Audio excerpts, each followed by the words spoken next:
हमारी पांचवी क्विज विसरण परासरण पर आधारित है, यानी आपसे इस क्विज में पादप जल पर संबंधित कुछ महत्वपूर्ण प्रश्न पूछे जाएंगे। ये प्रश्न ओनली 12th लेवल तक के लिए नहीं है, बाकी जो ऑल कॉम्पिटिटिव एग्जाम्स हैं जैसे नीट, एम्स, जिपमर, उनके लिए भी बहुत महत्वपूर्ण है। तो वीडियो एंड तक जरूर देखिएगा। तो चलिए शुरू करते हैं। क्वेश्चन नंबर 1 है, प्रत्येक जीव की संरचनात्मक एवं क्रियात्मक इकाई क्या होती है? आपको दिए जाएंगे 5 सेकंड प्रत्येक प्रश्न के लिए। अगर आपने चुना है ऑप्शन सी तो बिल्कुल करेक्ट है, यानी प्रत्येक जीव की संरचनात्मक और क्रियात्मक इकाई कोशिका होती है। जैसा कि हमें सबको पता है कि सभी सजीव होते हैं वो कोशिका से मिलकर बने होते हैं और उनमें जो भी जैविक क्रियाएं होती हैं वो सभी जैविक क्रियाएं कोशिका के अंदर होती हैं। इस कारण कोशिका को प्रत्येक जीव की संरचनात्मक एवं क्रियात्मक इकाई कहते हैं। तो अगले क्वेश्चन पर बढ़ने से पहले यदि आपने हमारा चैनल सब्सक्राइब नहीं किया है तो सब्सक्राइब कीजिए हमारे चैनल को और बेल आइकन को भी दबा लीजिए। तो चलिए शुरू करते हैं अगला क्वेश्चन। क्वेश्चन नंबर 2 है, जल का घनत्व किस ताप पर अधिकतम होता है? यानी आपको बताना है कि किस तापमान पर जल का घनत्व अधिकतम होता है।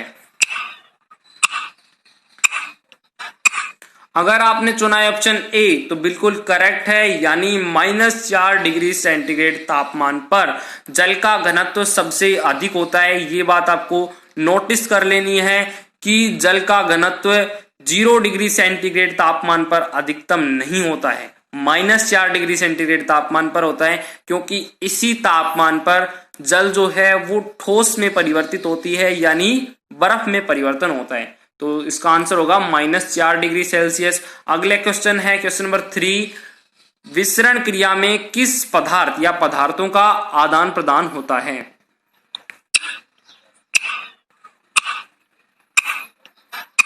अगर आपने चुना है ऑप्शन डी तो बिल्कुल करेक्ट है, यानी विसरण क्रिया में तीनों पदार्थों का आदान प्रदान होता है, यानी गैस, द्रव और ठोस, तीनों प्रकार के जो पदार्थ होते हैं उनका आदान प्रदान होता है। एक विशेष कोशिका झिल्ली होती है जिसके माध्यम से विसरण क्रिया होती है, यानी तीनों पदार्थ आवागमन करते हैं या फिर उनका आदान प्रदान होता है। तो चलते हैं अगले क्वेश्चन पर, परासरण क्रिया में किस पदार्थ या पदार्थों का आदान प्रदान होता है?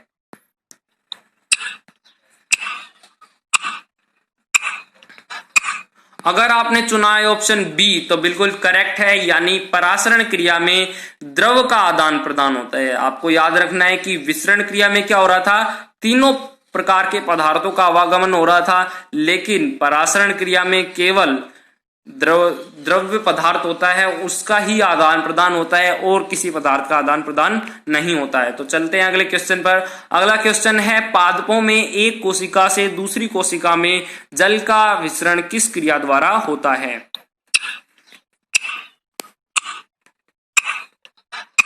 अगर आपने चुना है ऑप्शन बी तो बिल्कुल करेक्ट है, यानी परासरण क्रिया द्वारा पादपों में एक कोशिका से दूसरी कोशिका में जल का विसरण परासरण क्रिया द्वारा होता है। अभी हमने पढ़ा था कि परासरण क्रिया में द्रव पदार्थों का आदान प्रदान होता है, यानी पादपों में एक कोशिका से दूसरी कोशिकाओं में जब एक कोशिका में अधिक सांद्रता हो जाती है जल की तो वो निम्न सांद्रता की ओर जाता है, यानी परासरण क्रिया द्वारा जल का विसरण होता है।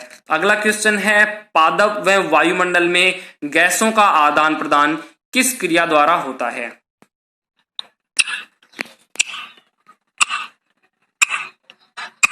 अगर आपने चुना है ऑप्शन ए तो बिल्कुल करेक्ट है, यानी विसरण क्रिया द्वारा। इसमें भी परासरण क्रिया द्वारा जैसे हो रहा था उसी प्रकार होता है, लेकिन इसमें जो अवस्था है वो कैसी है, गैस है, इसलिए इसमें कौन सी क्रिया होगी, विसरण क्रिया होगी, जबकि उसमें परासरण क्रिया हो रही थी।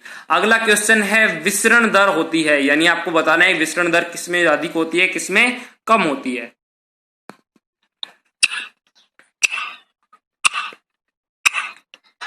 अगर आपने चुना है ऑप्शन डी तो बिल्कुल करेक्ट है, यानी गैस, द्रव और ठोस तीनों की विसरण दर असमान होती हैं, अलग अलग होती हैं। गैस की अलग विसरण दर होती है और उन दोनों की अलग होती है। अगला क्वेश्चन है, जल किस माध्यम में होता है?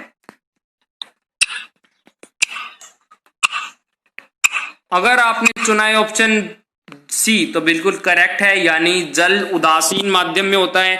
जैसा कि हमको पता है कि जल के किसके द्वारा होता है, उदासीनीकरण क्रिया द्वारा बनता है, यानी जब अम्ल और क्षार क्रिया करते हैं तो जल का निर्माण होता है, यानी उदासीन का निर्माण होता है, जिसका पीएच 7 होता है, यानी जल कैसा होता है, उदासीन माध्यम में होता है। अगला प्रश्न है, चीनी के सांद्र विलयन में विलेय है, यानी आपको बताना है कि उसके विलयन में, चीनी के विलयन में विलेय कौन सा पदार्थ है।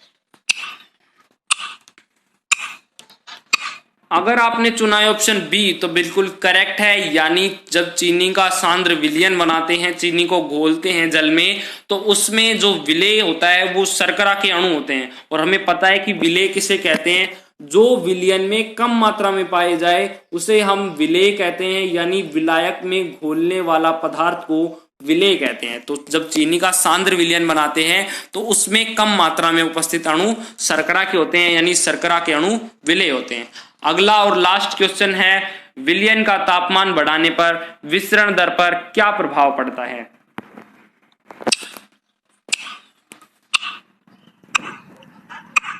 अगर आपने चुना है ऑप्शन बी तो बिल्कुल करेक्ट है, यानी जब विलयन का तापमान बढ़ाते हैं तो विसरण दर भी बढ़ती है। अब इसका कारण भी जान लेते हैं। विलयन का जब तापमान बढ़ाते हैं तो उसके जो अणु होते हैं, विलायक के और विलेय के अणु हुए, उनकी गतिज ऊर्जा बढ़ जाएगी, यानी वो जल्दी जल्दी गति करने लगेंगे, जिससे विसरण अधिक होगी, और विसरण अधिक होगी तो विसरण दर अधिक होगा, यानी विसरण दर बढ़ जाएगी। Thanks for watching my video. Please like, share, subscribe and comment.